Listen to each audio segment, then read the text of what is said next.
No, it was emotional at first. The last cows that we loaded to leave was a little emotional.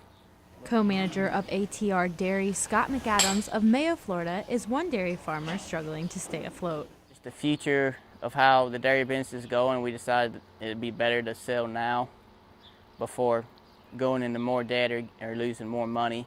McAdams and his partner began the business in 2004 with a herd of 50 milking cows.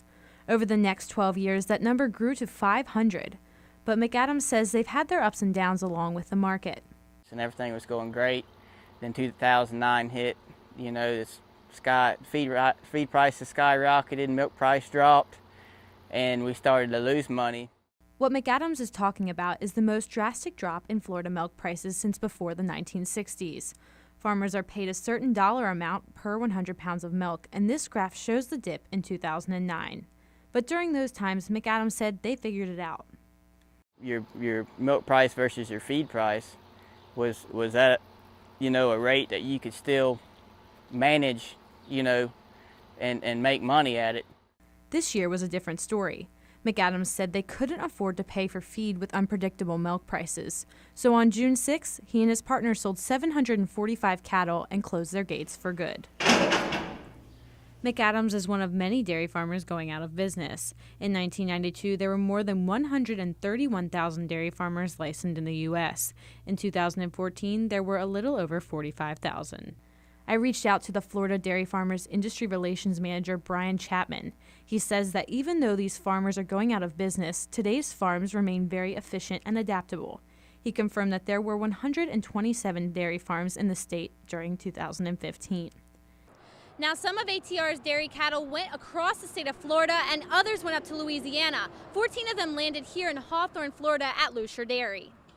So when I went to the sale, I had one thing in mind, was that I wanted to see Eddie and Scott have a good sale. So I was going to try to buy a few. Matt Lusher is the owner of Lusher Dairy Incorporated. He owns about 600 milking cows, and he says after being in the business for 25 years, rapidly changing prices is part of the dairy industry. He says they're all feeling the pressure. We're going to fight our way through it by eating some equity. We're going to continue to produce the best product that Mother Nature ever invented. Lusher's farm provides for about 75,000 people, and he says he wants consumers to come learn about the product that comes from his animals and goes to the store.